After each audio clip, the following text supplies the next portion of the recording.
Retro ToyCon is the place to see amazing high-end items, hang out with toy celebrities, and pick up some vintage buys. And the best part is, the whole thing takes place less than 4 minutes from my house. Hey y'all, and welcome back to Carbon Scoring, the best place for comics history and action figures.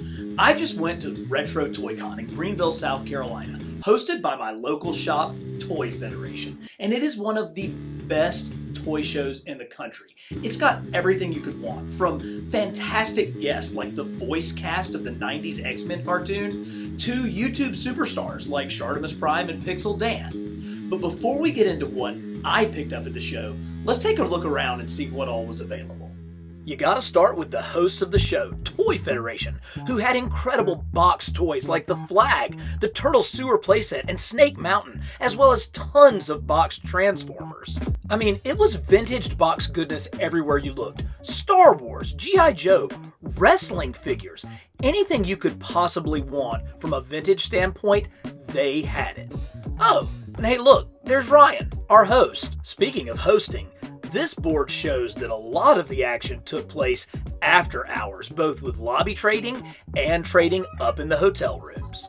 The displayed cases were jam-packed with hard-to-find stuff like Dino Riders and even a complete set of Thundercats figures. I didn't find quite enough change in my couch to pull off $1,600 for a set of the 12 original G.I. Joes, all straight arm with a Mickey Mouse Cobra Commander. But man, that set looks so sweet. The 80s goodness continued with an entire display case of G1 Transformers, all complete and mint. And as sweet as these are, for me, nothing topped that complete Megatron. Even coming with its own display case. Let's just sit back for a minute and enjoy some of the scenes from the various booths.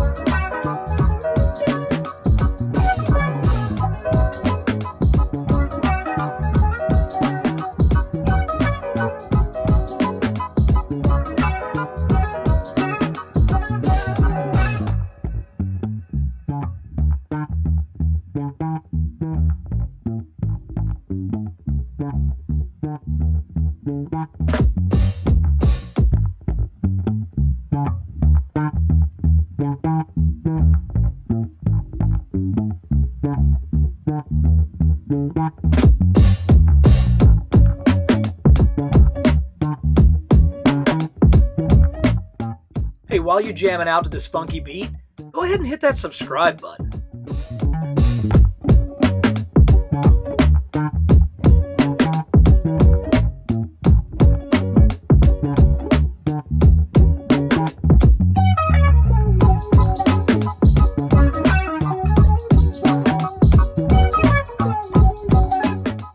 And hey, don't worry, modern collectors, you're still in good hands, as there were Marvel Legends aplenty.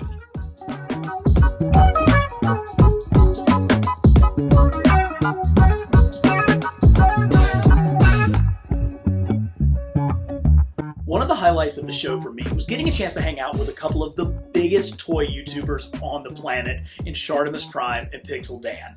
Now, I'm still a little shy to ask these guys to do an on-camera interview, but they were so cool. They were so easy to hang out with. Friday night was preview night, so it wasn't nearly as crowded. And so I just went and hung with those dudes for like an hour and a half, and it was great. We talked toys, we talked life. It just was super cool. Shartimus actually helped me out with some advice on San Diego Comic-Con, so you guys can look forward to Carbon Scoring reporting daily from San Diego this summer. We also talked a ton about his Street Humans line, his 6-inch action figures that he recently had a Kickstarter of. That Kickstarter raised $90,000, and even though it was a little bit short of his goal, he still learned an incredible amount from it. And we talked about how he incorporated a lot of the feedback that all of us who were supporters and that he learned about during his tour promoting this, and he's going to incorporate that into the next run of Street Humans. So I know I was a supporter supporter of this last run of Street Humans, and I'm definitely going to be supporting him again.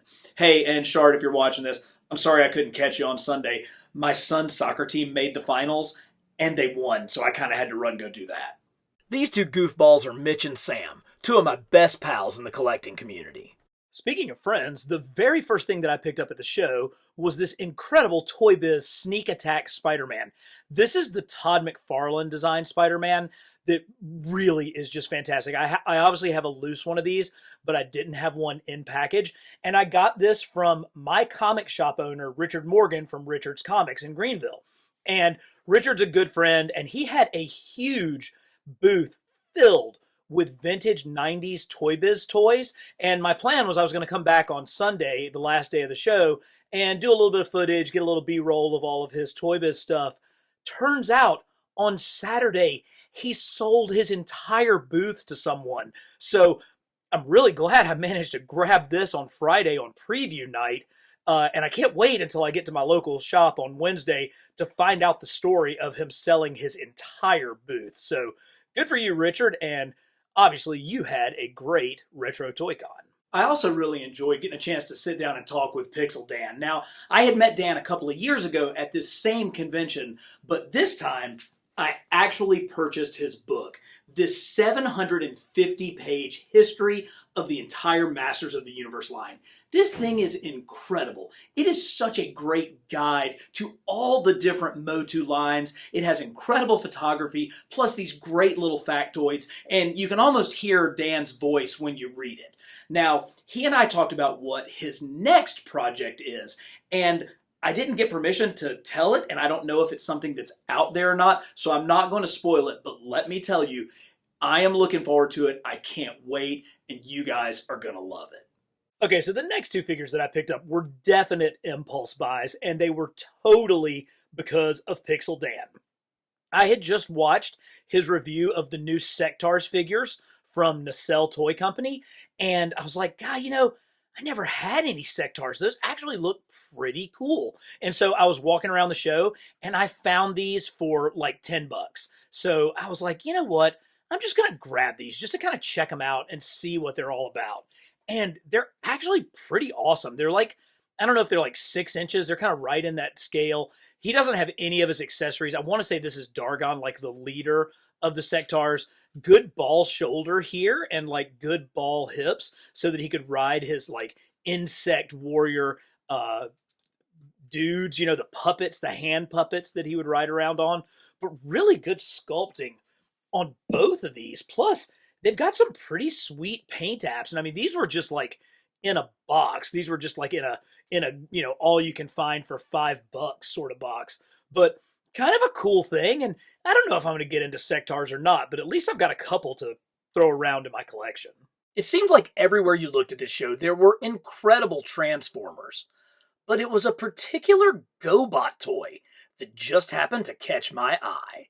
Yes, I am one of the few GoBot lovers out there, and this GoBot Command Center is just pure nostalgia. My brother and I had this when we were kids, and we played with it, of course, with all of our GoBots and Transformers, but this thing is pretty cool. I never had an AT-AT when I was a kid, but I did have this, and it's sweet because it rolls, it's got wheels, but it also has not detachable, but extendable legs. And so I was actually talking to Shartiums Prime about this. I'm somebody who, I don't mix up my toys. Like, you're never going to see Snake Eyes running around flying in an X-Wing fighter. But I will admit that this thing did stand in for an AT-AT or two on occasion when I was a kid. But as cool as this is, and it is pretty sweet to have the transforming legs, the real feature is that it opens up into a playset.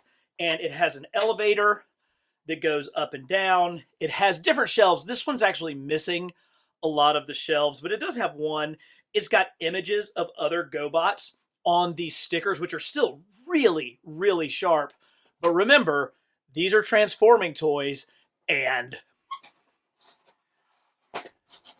oh yeah, The command center turns into a robot as well. I haven't tried to see if the batteries work, but these eyes actually did light up at one point. But I got to admit, this is one where for 20 bucks, I had to bring home all the nostalgia of the GoBot Command Center from when I was a kid. This show featured some pretty high-end stuff, but nothing blew me away like this UK-released Death Star playset from Palaty Toys. This thing is gorgeous, and as a UK-only release, it's not something that you see every day. The guy was asking $1,200 for it, which is a little steep for me, until I came back on Sunday to get another look and realized it was gone. But no worries. An in-box complete USS Flag had taken its place. But the final toy that I bought was one that I have been waiting decades to own again. So to truly understand why this ship means so much to me, you've got to know the backstory of it. You see, I was 5 years old back in 1978 when Star Wars toys first appeared on shelves, and the only thing that I wanted that Christmas was this X-Wing fighter. And so I went around and I told Santa that I wanted the X-Wing for Christmas. The problem was lots of other kids wanted the X-Wing for Christmas too. So my parents tried to help out. They traveled 2 hours from my hometown in each direction looking for one of these, but they couldn't find one. And so Santa didn't bring me the X-Men that year. In fact, what I got under the tree was the little die-cast X-Wing fighter. It was the only thing that was available.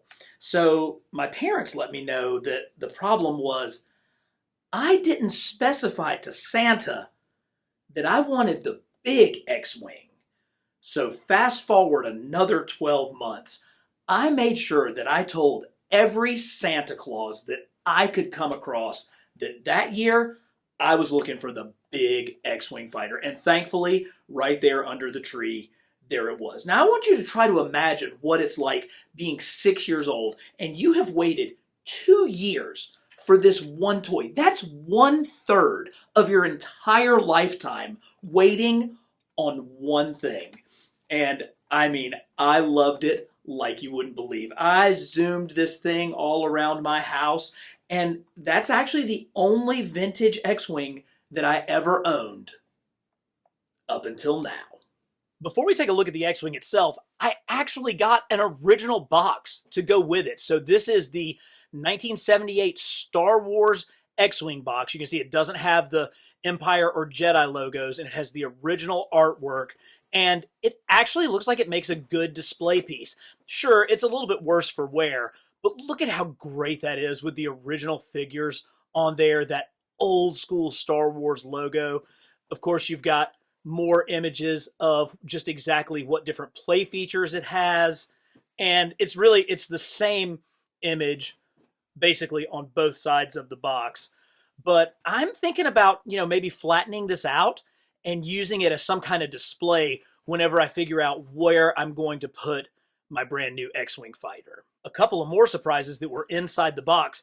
It actually came with the original instructions dating all the way back to 1978 with the drawn-on instructions on how to turn the X-Wing fighter on, how to do its different play features.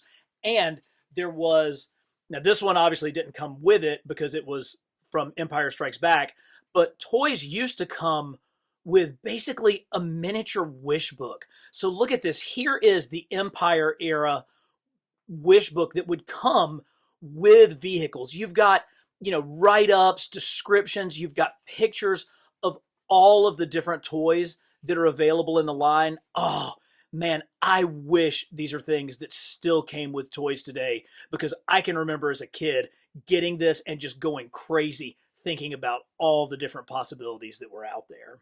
And here she is, my vintage X-Wing fighter.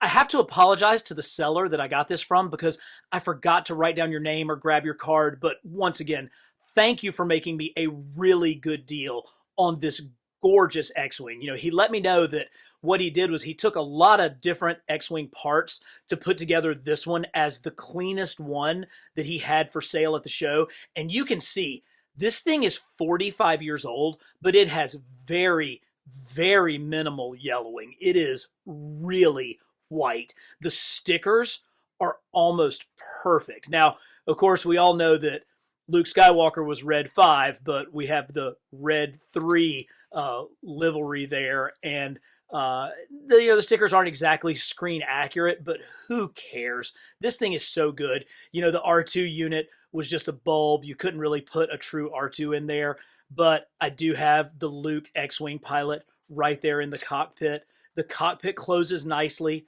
The landing gear is still in place, so you can get him to land perfectly. And the features of this X-Wing still work. Check this out. Oh, there it goes. Locks right into place. We can lock S-foils into attack position. I've already been flying this thing all around my house, tormenting my children and my pets, but that's okay. They're just going to have to get over it. But perhaps the coolest thing is they actually went back and redid all of the electronics on this toy. So when you push this button, you're going to hear the laser sound. And it's basically just a whirring mechanism inside. But the coolest part, the light still lights up. Look at that. My X-Wing is still going around blasting TIE fighters, blowing up the Death Star, making the trench run. Oh, this is definitely worth the 40-year wait that I have had to pick up another vintage X-Wing fighter. And this is the toy that absolutely made everything about Retro Toy-Con worth it. Hey guys, if you enjoy this kind of content, let me know. Leave me a comment, give me a like, and as always, for the best in comics history and action figures, subscribe to Carbon Scoring.